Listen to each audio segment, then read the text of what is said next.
There you go. All right. This is the 22nd of May. I have not had any alcohol since the 1st of May. This is something that everybody who enjoys alcohol should occasionally do.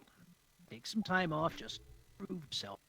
And so far I can. I'm not happy about it.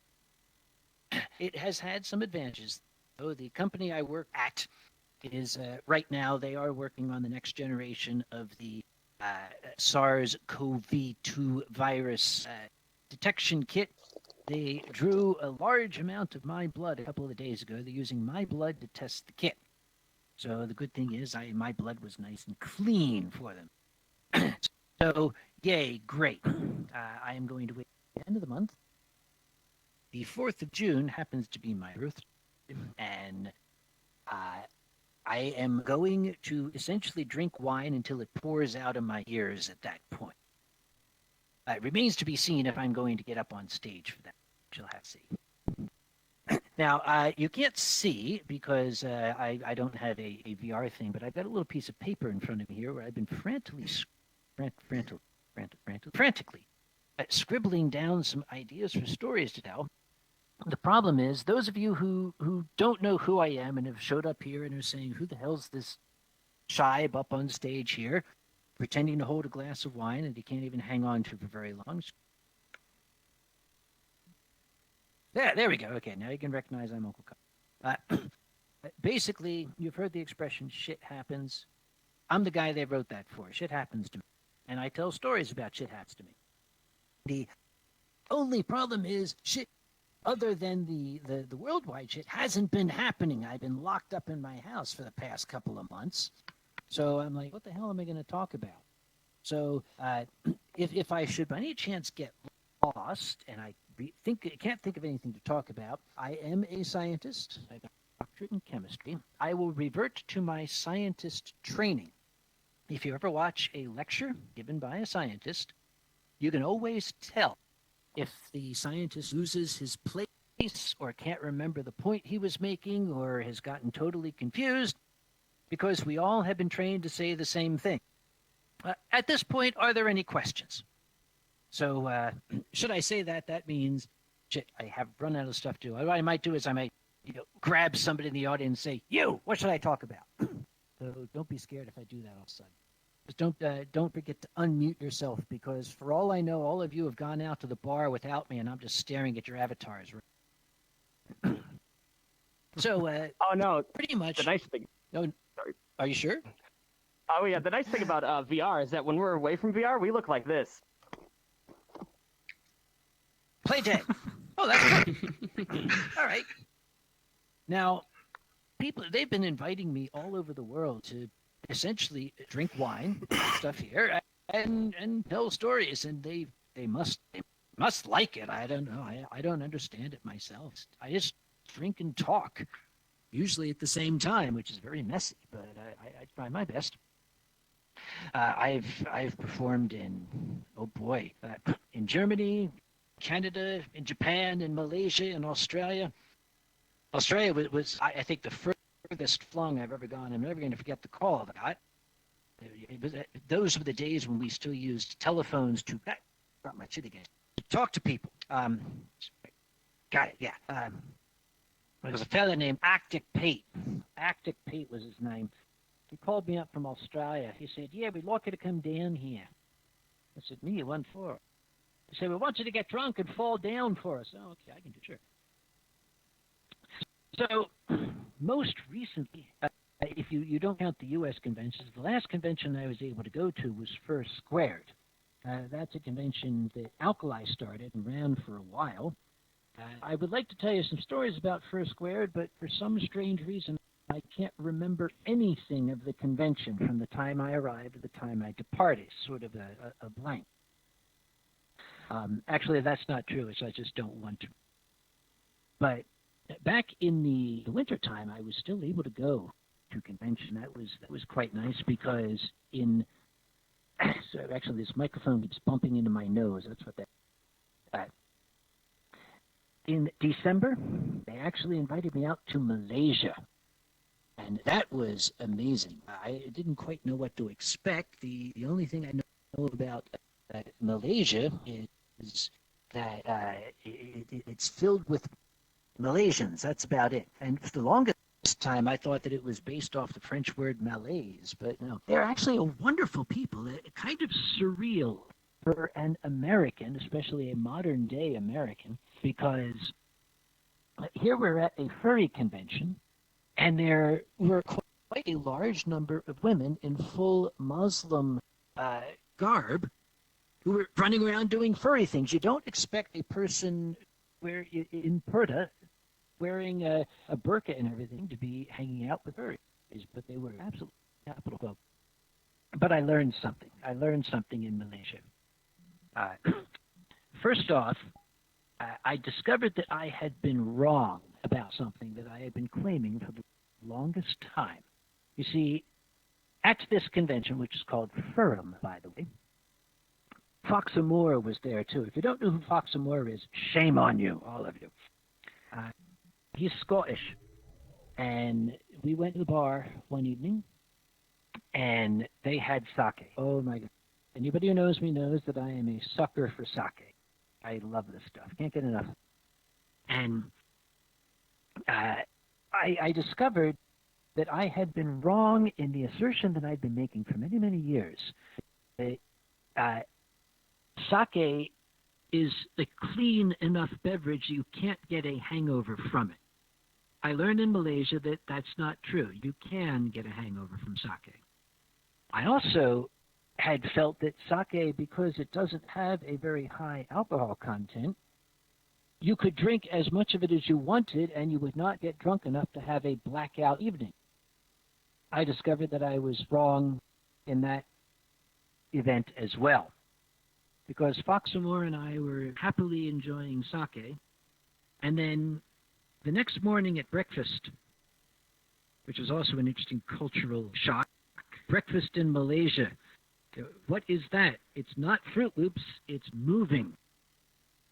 But Fox and I were sitting at breakfast, and both of us were very, very quiet, doing that sort of stare at the plate thing.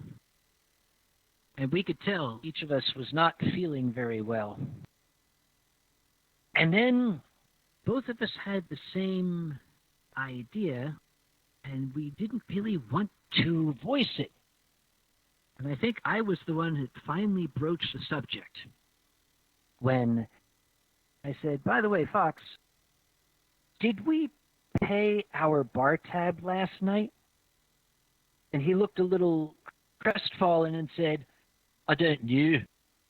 He couldn't remember either. We started feeling awful. What if we drank the place dry and didn't pay for it?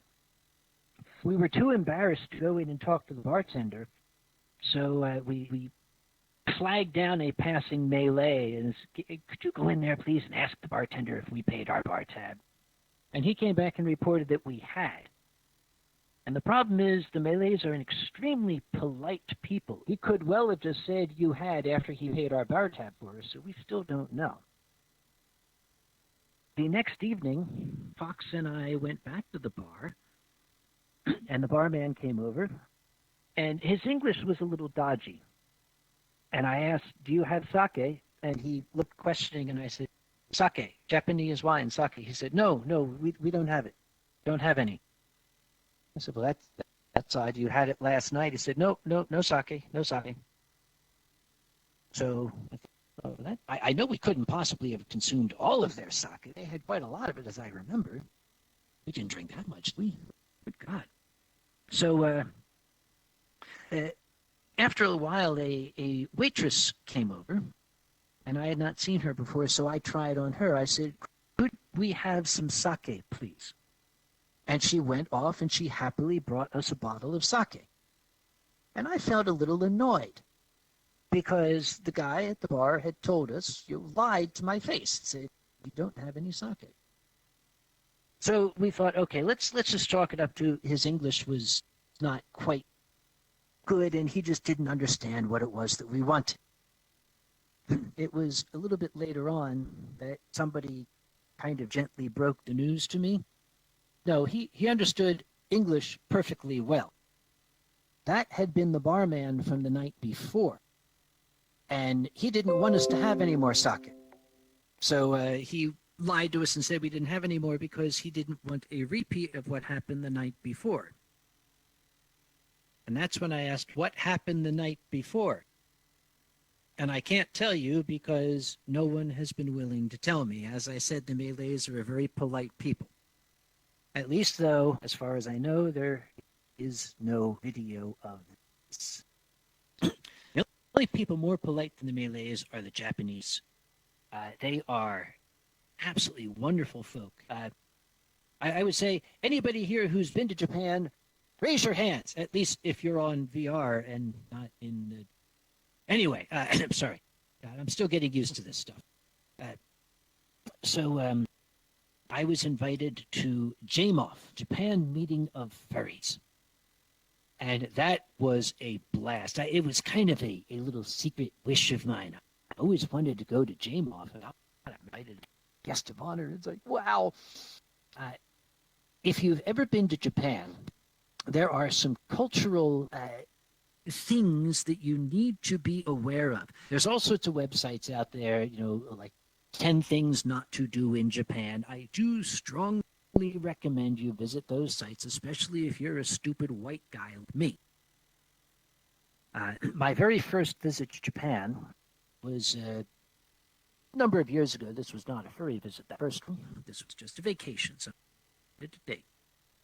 And one thing that I learned is that in the Japanese culture, where the emphasis is very, very high on politeness and decorum, it is considered rude in polite company to say no.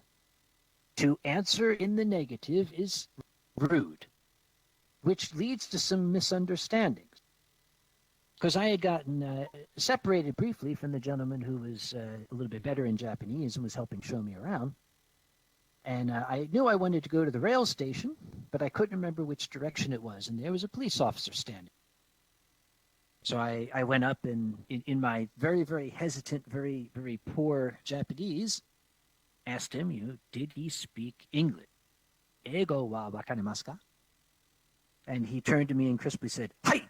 I said, "Oh, great. Oh, wonderful. I'm supposed to be going to Shibuya Station. I got a little turned around. Is it down this road or is it the other direction? Which direction should I go?" And he said, "Hi!" I said, yes, the station, the rail station. Is it this way or that way? And he responded, "Hi!" I said, you don't actually speak any English, do you? He said, "Hi!" Okay, perfect. No wonder we got in a war with these people. I can think of a few possible advantageous scenarios where you're with somebody who doesn't want to say no, but we're not going to get into that because there might be kids. But getting back to JMOF, they apparently had heard somewhere that I like sake. This place was swimming in the stuff. They, in fact, had a local sake brewery actually make a special vintage sake just for the convention. And they gave me a bottle of that. They gave me 2 bottles, actually, one to bring home. And it's a very, very lucky thing that it did get home. And the other one I drank there in the course of, about 20 seconds. Hang on. There. My finger's getting tired. I'm going to put this back on the coaster. Excuse me. Fuck it. Anyway. All right, we're back. It wouldn't be the first time I dropped a wine glass on stage. On Saturday night of the convention, they had a sake tasting. They had an invitation out to all of the Japanese furries. Bring in some sake from your home prefecture. And basically, it was a giant piss-up. There were 80 different varieties of sake. I learned how to count to 80 in Japanese, and I can do it very, very, very well. Although it gets a little bit slurry when you get above 60 or so. If you get the opportunity, I highly, highly recommend JMOF. Although, be advised, the old saying that everybody over there speaks English, that's not true. There are even some young folk who actually, I'm going to qualify that a bit. They understand English very, very well. But in that particular society, not only is emphasis placed on politeness and decorum, it is considered extremely embarrassing to make a mistake in public, especially if you're talking with somebody that you are attempting to be respectful toward. They are so morbidly afraid of saying something wrong in English that they won't speak English to you. They can understand every single word you say, but they can't communicate back because they're just not comfortable speaking English. They can't speak it perfect. So let me just leave you with a warning.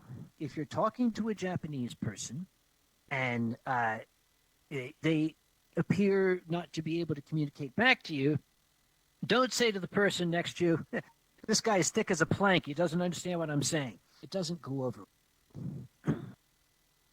That very, very first visit to Japan, by the way, there was something of an ulterior motive. I had said that I wanted to go just to go. That's true. But there was something else I'd been meaning to do. I have a fascination with the history of, shall we say, the middle part of the 20th century. Most of my older family members served in World War II. I grew up listening to the stories. I almost felt I was there myself. Because of this particular fascination with that period of history, occasionally people who want to get me a present or something will buy me something World War II related. Well, I had a friend in Pennsylvania who was from that middle part of Pennsylvania. Pennsylvania is a sort of long, wide state. On the left, you've got Pittsburgh. On the right, you've got Philadelphia. And in the middle, you got Alabama. Well, that's where this guy was from. He had gone to a gun and knife show, which they have every 4 days in those parts of the world. And thinking to get me a nice present, he had purchased a collection of items that had been taken from the body of a Japanese soldier who had perished in World War II and brought home as souvenirs. And he very, very kindly made a little collage out of it in a nice shadow box and everything. And I thanked him gratefully for it, and I was flattered he got me the present. But I never really felt right displaying it because there was a photograph of the guy. There was like the little family pamphlet sort of thing, his rank and insignia, very, very personal thing. And it just made me feel wrong to put it as a prize on the wall or something like that. So when the opportunity came to go to Japan, I knew exactly what I had to do. I gathered all this stuff together and I put it in a nice box. And one of the stops I wanted to make in Tokyo was to a particular shrine called the Yasukuni Jinja. It is a shrine to Japan's war dead. And I really wasn't 100% sure how I was going to go about doing this, so I just played it by ear. They tend to be very understanding of Americans in our lack of couth. I went and I asked to speak to one of the head monks. I guess I was expecting like Kwai Chang Caine to come out with his orange robes and his bald head and stuff, but this very nice middle-aged gentleman in a business suit came out, and his English was good enough that I could tell him what my story was, and I said, I don't want to keep this stuff.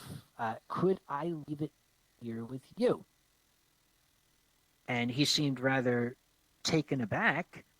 And he said, we don't get a lot of Westerners asking us about this.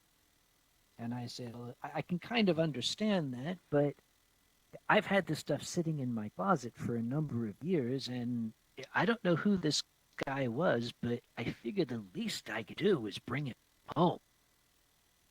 So I did. I got a nice note back about 6 weeks later from the shrine saying that with all of the stuff I had given them, letters and pictures and things, they had been able to track down the family of this late soldier. And they had asked them if they wanted the things, and they said, no, you can keep them at the shrine. So he is now enshrined at the shrine. Made me feel very, very, very good. It bought me some karma points to make up for some of the other incredible blunders that I made there. One of which is something that's very, very easy for a Westerner to fall into. It's a trap. It's a trap the Japanese set for you. Be very, very wary of. I was walking with my friend, and we happened to walk by a residence, and there was an old lady, very old, lady, was coming out of a door that had some stairs going down. And as we passed, this old lady took a misstep and started to stumble. As a Westerner, I turned very quickly and I put my arms out and I grabbed her and I held her so she wouldn't fall. She looked at me like I had just pulled a Donald Trump on her, and my friend kind of shoved me aside and started apologizing profusely and very abjectly, and then dragged me away. And he was very, very annoyed with me. He said, "What the hell did you do that for?" I said, "Well, dude, she was gonna fall. She was gonna fall. What was I supposed to do?" And he said, "You don't touch a Japanese person, especially if you're a younger man. You don't lay hands on an old lady. It's considered an incredible insult, one of the worst insults you can do." And I said, "What was I supposed to just let her fall?" He said, "Yes, she would have preferred it." So, yes, before you go to Japan, look on that list online somewhere, top 10 things not to do in Japan if you don't want to look like a stupid gaijin. Where the heck else have I been? I think the first foreign convention I went to was Eurofurence. That is amazing. Eurofurence is absolutely spectacular. I say this all the time. Some of you heard me say it before. I'll say it again because I say it unabashedly. If I may interject, Kage, we're actually rebuilding your furs virtually right now. So a bunch of furs, we're actually recreating a photorealistic recopy of the Khan Hotel. Then I have to get this out of my system now. Okay, I'm going to get it out of my system now. We'll go on. Yes. After this panel, we could probably take you there. So if you want to see it, there's like a little preview. I would be very interested, as a matter of fact. Yep. For sure. If you get the chance to go to Eurofurence, even virtually do it. It is run by Germans, and the Germans do not do anything halfway. You can just ask Poland about that if you don't believe me. And I can say that now. I'm not going to say it there. Like I said, I want to get it out of my system. Oh, yeah. That very, very first Eurofurence, and anybody who might have heard this story, you can go get some ice cream now or something. Okay, into it. It was, years. It was like 2004 or 2005 or something. Years and ages and decades and centuries and minutes ago is how long ago. It was Eurofurence 8, and I think right now they're up to like Eurofurence 25 or 26 or something. Good God, time does fly. And right now, one of you who is muted, thank God, is saying something like, "Oh, I wasn't even alive then." Fuck you. Okay, thank you very much. All right. So, I hope there are no children here. If there are, and they're laughing, it ain't my fault. Okay? All right. I got invited to go to Eurofurence. And Eurofurence was a much smaller convention than Apricon time. So I thought, this is going to be cute, a cute little convention. Let's see how they do. Their theme that year, as you know, most conventions have a theme, was the FIA, the Furry Intelligence Agency. And it was, the idea was that there was a German government organization that had been created to study these furry creatures like we have here. And they were inviting a renowned American scientist to come and address them. So that was the shtick. I thought, this is going to be cool. How will they do their theming? When I got off the plane, I went through customs, and at the end of the customs area, they've got a sliding glass door. was opaque. And I went through the door, and as it slid open, standing at parade rest on the other side were three very, very large, imposing gentlemen in black suits with black fedoras and the curly microphones in their ears, like Secret Service wears, and they all had very official-looking IDs on their coats. And they were standing there. They had dark sunglasses on, so I couldn't see their eyes. So I kind of smiled and started to sidestep, and one of them sidestepped, stayed right in front of me, and looked down at me and said, Dr. Conway? I said, ja, ich bin Conway. He said, kommen Sie mit uns, bitte. And he kind of got behind me. Another guy got in front of me, and the third guy took my bags, and they flanked me as they marched me out of the airport. They went through the doors to the outside, and there was a red carpet laid down that led up to a vintage 1960s era silver Mercedes-Benz limousine that had a German flag mounted on one fender and the FIA flag mounted on the other.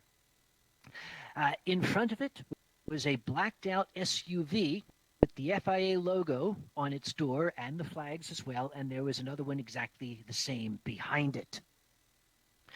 And I walked to the end of the red carpet.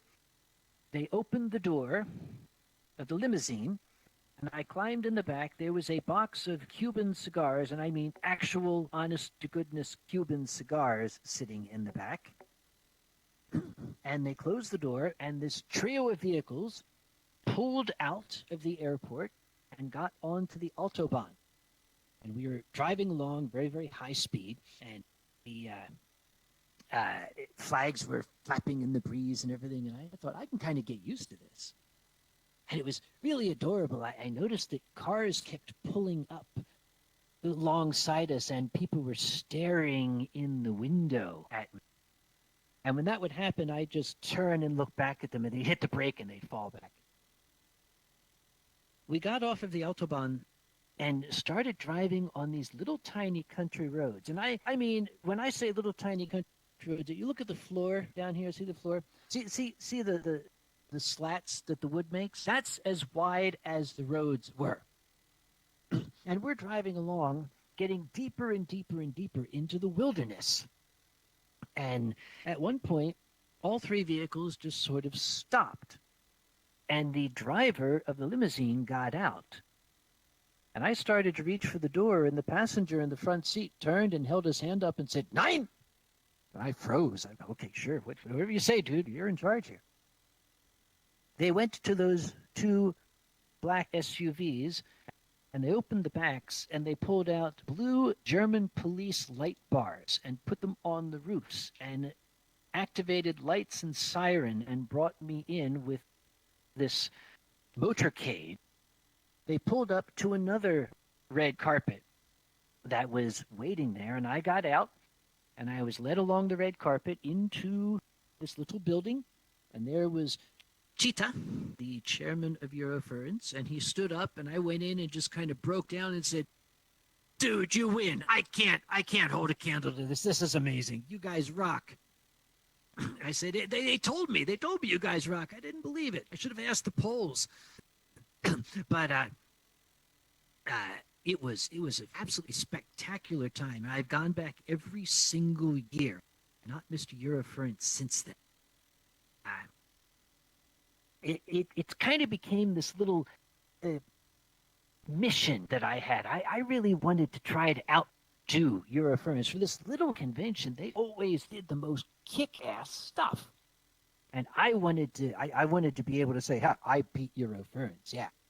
But no matter what I tried, they always managed to come up with stuff that kicked more ass than we Americans had. And we Americans have a lot of ass, you got to admit. With the Germans, they were just kicking it up one side down the other. And then came 2006, when Anthrocon made the move, the jump, if you will, from a hotel-based to a convention center-based convention. We were the first ones to do that. Prior to that, conventions had always been in hotels. Eurofurence had been in little youth hostels, but they always did a good show. So I was all set. I actually called because remember those things that you have at your hip that you call the phone. We used to use those to talk to people by voice. So I called up Sven. Sorry, that's Cheetah. He's got the greatest name in furry fandom. His real name is Sven Tegedoff. So I called him up. I said, "Hey, Sven, I just wanted to tell you if you're coming to Anthrocon next year, you're going to be really surprised. See, I got a convention center. It's big and it's broad and it's beautiful and it's airy and you've never seen anything like it. I very much hope to see you there." He said, "Oh, that sounds wonderful. Are you coming to Eurofurence? We're having ours in a castle." I was like, "God fucking damn it. Jesus, fuck, God, get... crap, son of a bitch, Jake." Okay, yes, don't try to outdo Germans. You know, we did it once, and that was an accident. So don't try to do it again. Oh boy, I've already hit the end of my list. I can start racking my brain, or I can point to somebody randomly out there and say, "Hey, anybody got any stories they want to hear? Go ahead, shout it out. Maybe I'll see if I can't do it that way." No? Okay, I guess we're done. Oh, no. What? Say something. Any stories you want to hear? It's also great stories from Anthicons. Like, I don't know. I've been hearing weird stuff about, I don't know. You don't want to go there? Actually, go there. I'm actually surprised. What did Pittsburgh, like as a whole, like people, your contacts in Pittsburgh, say when you broke the news to them? Oh God! Oh God! Okay, since I don't have the VR, you kind of have to picture that my head has fallen to my chin, and I'm like clutching my head in despair. Very, very good question there, Pika. Can I call you Pika, or is it Mr. PD? Yeah, that's fine. Yeah, Pika. All right, Pika. Pika's fine. Yeah. Good. Just about every convention, as you know, has had to cancel. Most conventions only have to deal with one business entity. They had to talk with their hotel and say, "Hey, guys, guess what? We have to cancel." And then it's between them and the hotel. I've got 11 hotels and a convention center. I had a lot of talking to do. And we waited as long as we could. We were really hoping beyond hope that we would still be able to have the convention. Because not only did we not want to let the furry fandom down, we did not want to let the city of Pittsburgh down because we had become an integral part of the Pittsburgh cultural scene. Pittsburgh has become known internationally for Anthrocon. We're one of the things that people go there to see. We've made Pittsburgh a destination city. We're sort of their signature event. And to have us cancel was a terrible, terrible blow. So we held out as long as we could until it just became obvious that this whole COVID-19 thing is just not going to go away as much as we wish it would. Also, let's say that we did have the convention. Okay, we're going to have the convention anyway. What would it be like? We're going to have social distancing. We're going to have to tell people you've got to wear a mask. You're not in fursuit. You have to stay 6 feet apart. That would mean canceling stage events. That would mean canceling the fursuit parade. It just would not be a convention. We could not put on any kind of enjoyable show. So I had to call up the folks at Visit Pittsburgh that I deal with, and I said, okay, I don't even know how to say this, but we can't do this. The mayor of Pittsburgh had already put in a let's not have any large gatherings order. I said, while that order is still in place and we can legally end our contracts, we just have to do it. There's no way we can do this. And there was consternation and there were tears, but they didn't argue with us. One of the things that was a little awkward for some time was Anthrocon has a policy with its hotels that the hotels take a one-night room and tax deposit when you make your reservation. And that is not refundable. At least typically it's not refundable. Many people have asked, why does Anthrocon do that? Maybe it's high time I told you. In 2006, we just told people, okay, we're moving to Pittsburgh. Go ahead, make your hotel reservations. We had 3 hotels that first year, because even then we were big. And those hotels were completely full up to like a month out of the convention. At the convention itself, the people just went everywhere. The convention services manager of the Westin came to me and he said, I needed to tell you, you guys didn't make your minimum room commitment. I said, what the hell are you talking about? The hotel's been full for months. And he said, well, we had some cancellations. It turned out that people had made their reservations at the hotel, not even knowing if they could go to the convention. They just wanted a reservation. And then the night before the convention, 100 rooms canceled. That is 1/6 of the total amount of rooms in the hotel. 100 rooms canceled.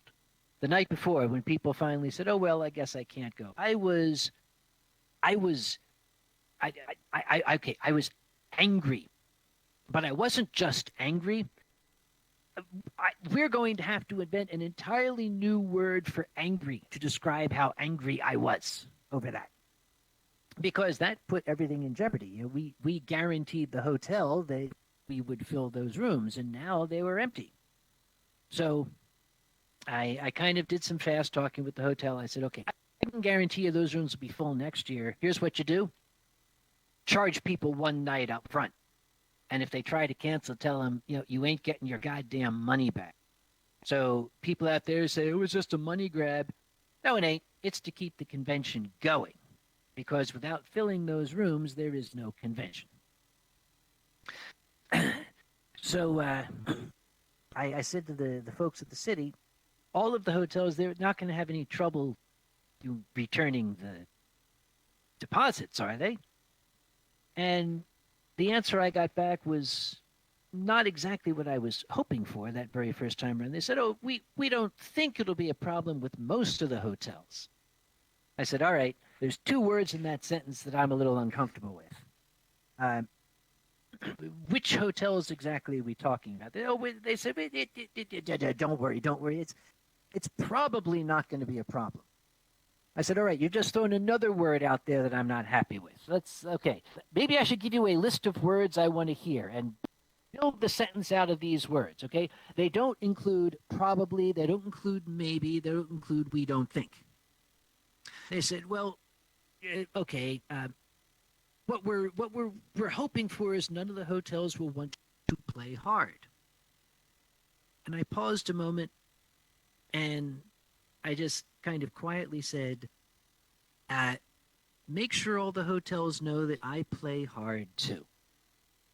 And we haven't had a problem. So it's sad. The city was really kind of crossing their fingers, but we just could not do it this year. We're not alone. There's a lot of other conventions. TaKoshaCon, I don't know if TaKoshaCon is officially canceled. They were a week ahead of us. But, Pittsburgh's been through worse. If you'd seen them back in the 60s, you know they've been worse. So, any other questions? I'm staring at you, Toxico. Because You don't want Costco to ask you questions. You ask questions? My mouth is full of food. I'm muted. Now, you see, typically I'd have wine right now, and I'd have so much wine in me, I would just start blurting out stories I don't normally tell. But since I'm not drinking wine right now, it may be difficult. I could talk about the trip that I took to the Netherlands. That was back in the day when if you went to the Netherlands, you had to go to Amsterdam. And if you went to Amsterdam, you had to visit the red light district. I was traveling to Holland with my boss and my boss's boss. He was the big boss. The big boss's name was Dick. Very few men out there, we can say, live up to their name. He lived up to his name. I'm just going to leave it at that. And it was kind of exciting for me because, number one, I was going to meet my counterpart in Rotterdam. I had a position at an agrochemical company at the time, and my counterpart in Rotterdam was a Dr. Peter Kool. And I had been wanting to meet Peter. We talked together on the phone several times, and I went in to meet him. Yeah. Thank you very much. Hold still. Boy, I feel like I'm drunk. There it is. Thank you. I just wanted to be able to sit down and have a drink with a guy named Peter Kool, because what better name is that? It's almost as good as Sven Tegetthoff. Peter Kool. And also, this was in the early 2000s, but we still hadn't internet back then, and there were still furries back then. There was a French furry that I had been corresponding with for some time, and I sent him a note saying, dude, I'm visiting Europe. We've got offices in Paris. We got offices in Amsterdam. We got offices in Rotterdam. I'm visiting all these places. When I'm in Paris, we have got to get together and have a drink. And he said yes. So the very, very first thing that I did was I said, okay, I'm going to be arriving a night before the business begins, so we have to get together then. And he said, all right, meet me at Gare Montparnasse. That's the Montparnasse rail station at 7 o'clock. And I said, perfect, not a problem. So we got there. This big group, there were about 8 of us from the company. And we arrived at Paris Charles de Gaulle Airport, also known as the ugliest airport in all of Europe. If you've ever been, it's just disgusting. And it's crawling with French people. You cannot sling a dead cat without hitting a French person. No, that's neither here nor there. Anyhow, we got there, and of course the leader of the group was Dick. And Dick, as we were waiting for a big taxi bus to come pick us up, said in that charming Boston accent that he had, now I speak French. All of you just let me do the talking when the car gets here. So we stayed quiet. None of us had ever been to France before. I had learned French back eons ago when I was in college, but I'd never used it, so I was not going to try.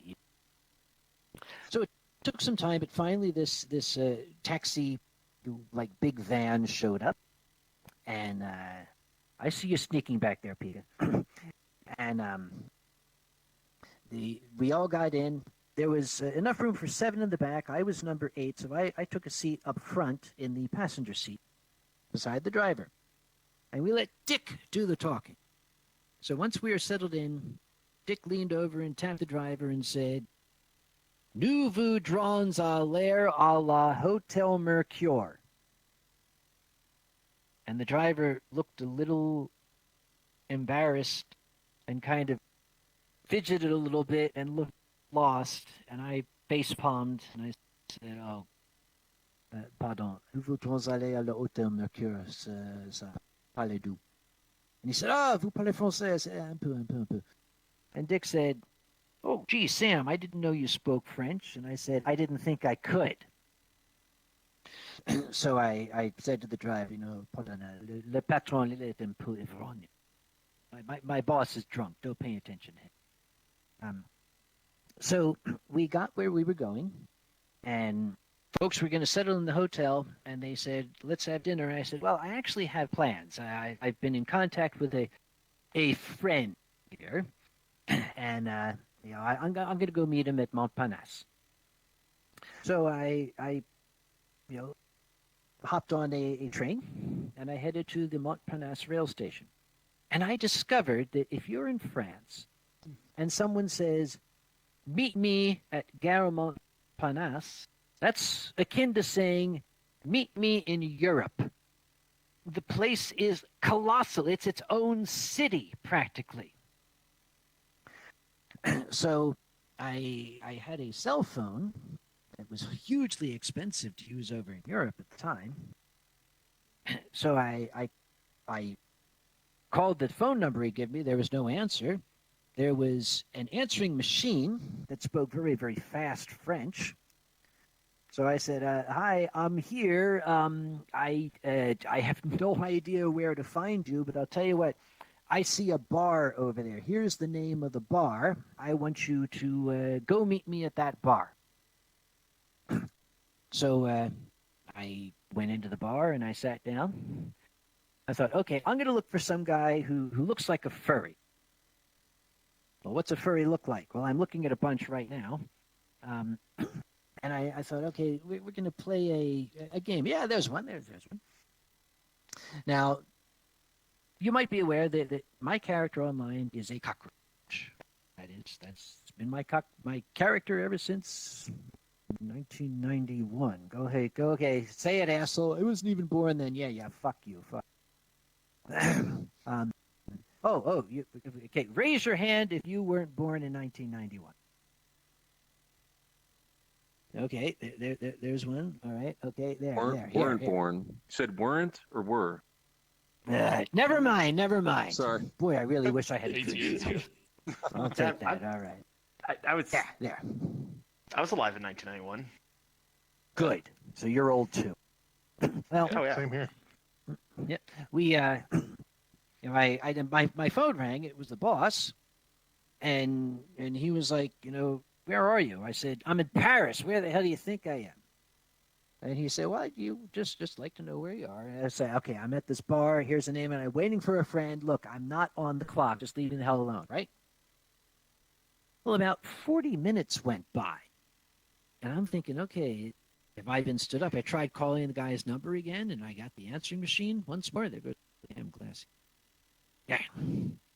And then the door to the bar opened, and a guy came in. Now, that you can tell when somebody walks into an establishment and they're looking for someone, and he kind of stopped. He's looking around and looking from face to face and everything. I thought, aha, here we go. So I kind of sat back and looked at him, and when he looked in my direction, I kind of gave a nod and held my glass up. My glass, which by that time was about glass number 5. So I was already enjoying the evening, just looking out the window at all the parasites. And this guy walked up a little hesitantly, and he said, American? I said, yep. And he said, Sam Conway? I said, oui, je suis le petit cafard, which is, in French, yes, I'm the little cockroach you're looking for. He said, oh, I'm Peter Kool from Rotterdam. I said, oh, really? How nice. Do you speak French? He said, no. I said, good. Well, it was a little bit awkward because apparently Peter had been at Montparnasse and decided he was going to have a drink with me. And then my friend did show up, and I kind of had to oh, yeah, this is a guy I've known from years back. And yeah. But by that time, we had so much alcohol, it didn't matter. Paris is an amazing, amazing town. Except, as I said, it is just absolutely lousy with French people. If you can get by the French people, it's a lot of fun. Quiet, though. After Paris, God damn that, come back. After Paris, we went to Holland to visit Peter's facility in Rotterdam. But since we were arriving the evening before and staying in Amsterdam, Dick insisted that we had to go to the red light district.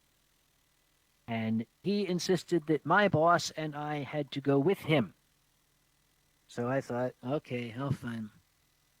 If you are not aware of what I'm talking about when I say the Amsterdam red light district, it is a cultural phenomenon. Not only is prostitution legal over there. It's actually kind of encouraged. It's institutionalized. The red light district is this enormous neighborhood where most of these wonderful old, hundreds of year old buildings had giant picture windows. Each one was surrounded by a red neon light, and each one had a girl in it, and each girl had her own shtick. There was one girl that was dressed as a bride. One of them was dressed as a schoolgirl. One was dressed as a cave woman. And as we went by, I was wearing my best fedora at the time. As we went by the cave woman, there was a door next to her window. She came racing out the door and ran up to me and grabbed my hat off my head and said, "Oh, what a lovely hat. Why don't you come in and talk with me about your hat? It's 40 guilders. We'll talk about your hat for 40 guilders." And I just went, and I looked at my boss, and I looked at Dick for some assistance, and they just looked at their watches and nodded. I was like, no. So I thought fast, and I grabbed my hat back and said, "Look, I really would like to. I don't think I don't want to. You're very primal looking here. That's great. But before I left America, I made a very, very serious promise that I would only have sex 18 times in any given night, and I've already had my 18." So she accepted that and let me keep my hat. And I thought, okay, I'm going to have to get this guy back. So as we went wandering about the red light district, he wanted to go into a, shall we say, a toy store. So we went into a toy store, and it was a toy store, okay. When you went in, they had a display that was set up, similar to another story I've told. They had this display where they were arranged by size, from the beginner size up to like the Mondo Bad Dragon size. And Dick looked at this and he whistled and he said, "Wow, kind of makes you feel inadequate, doesn't it?" And I said, "Why?" Well, I said, "Look, what the hell are we doing in here anyway? You're not going to buy any of these." He said, "No, I want to buy a video for my poker night." So I said, "Oh, okay, I'll wait outside." He said, "No, I want you to help me. Goddamn, I want you to help me pick one out." I said, "Okay, Dick, I don't know if I'm comfortable with this. I mean, you're all right. Okay. If I can help you find a video, can we at least get out of here then?" He said, yeah, right. So we went to the back. This is the video era with VHS tapes lining the walls. And they were very well categorized. It was like a blockbuster. And they all were of the same genre, shall we say, but infinite numbers of subgenres. So I said, all right, okay. What do we got here? How about this? Barnyard Buddies, Volume 4. He said, no, I got that one already. I'm like, oh, all right. No. And I turned and I looked over here. I'm like, oh my God. Oh, God. Jeez. Oh, God. Oh, shit, Dick. Look. And Dick turned and he looked and he said, "Holy Mother of God!" And we just got right out of that store at that point because, okay, we thought we were ready, but no, that was the end of the visit. And it's getting right about to 6 o'clock now. I just about had my hour, and I don't want to take, all the time. Any other requests out there for stories or anything? I actually got the coaster this time. I actually have one, maybe. What's that? The one about the bat that wasn't afraid. Oh, the bat! Well, my little bat buddy. Oh, that was when I was living in Pennsylvania. I left my house one morning, as I did, to go to work. And next to my door, there was a brick wall. And as I closed the door, I turned, and right at my eye level, there was a bat. A little brown bat clinging to the wall. And I was completely fascinated by this. I'd never seen one up close like that. So I leaned in real close to it, and it was just hanging out. I was like, dude, you're a bat. And he's like, yeah, I know, I'm a bat. I said, yeah, that's cool. Yeah, and he's like, yeah, it's cool being a bat and everything. I'm like, I know. It's like, whoa, I'd never seen one of you guys like just hanging out like this. And the bat's like, dude, is there something I could do for you? I'm like, no, I just was, just, gonna head to work now. So he's like, yeah, you do that. So I started walking away, and I thought, I can't just leave him there. What if he gets hurt or something? So I went back and I said, hey there, bat. Maybe you should like fly away or something, or whatever bats do. And he's like, no, I'm comfortable hanging out. So I said, well, no, dude, seriously, you really ought to. So I kind of very gingerly started reaching a finger, kind of like tapped a wing. And he said, dude, you know I'm a rabies vector species, right? And I was like, yes, you are. I just suddenly remembered that. You stay right there. So I went inside and I didn't know what to do. So I called the police, and I said, there's a bat hanging outside my door. And the policeman said, what's it doing? And I said, nothing. And the policeman said, is this a prank call? I said, no, it's a bat, and I'm worried that it might, have like horrible rabies or something like that. So he said, well, you have to call animal control. So I called animal control, and I got an answering machine that said animal control comes on duty at 7:30. By this time, it was about 6:30.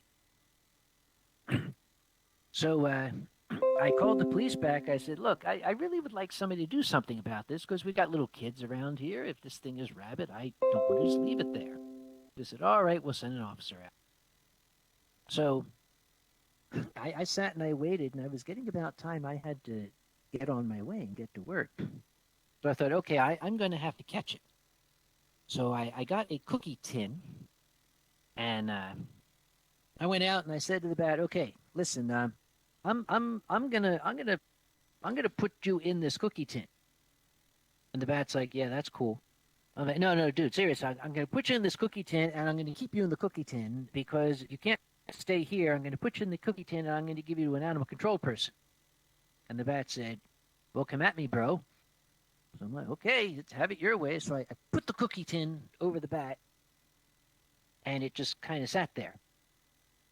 And I peeked inside, and the bat's like, dude, there's no cookies in here. I said, I know, that's the whole point. I said, all right. So I gingerly used the lid to kind of scoop it into the cookie tin. And I thought, okay, I'll bring it with me and then call animal control from work. And just then the policeman showed up. And he said, all right, where's this bat? I said, well, I've apprehended it. And he said, okay, where? So I handed him the cookie tin, and I said, if you can give this to the animal control folk, it would be very, very nice. Just do me a favor. Don't just go putting it down, because I happen to know cops like cookies. Let's have no jokes with folks of it. I don't want to tell you how the story ended, because it's very, very sad. I will tell you, yes, little thing was rabid. Poor, at least we didn't have to worry about it, which explained why it was so brave. Okay, now it is 6 o'clock. So this has been a lot of fun. Thank you very much. I've been sitting up here kind of jerking them out just back and forth, so I'm not just standing in one place. I can be a little more animated. Let me just take my glass with me here. There we go. All right.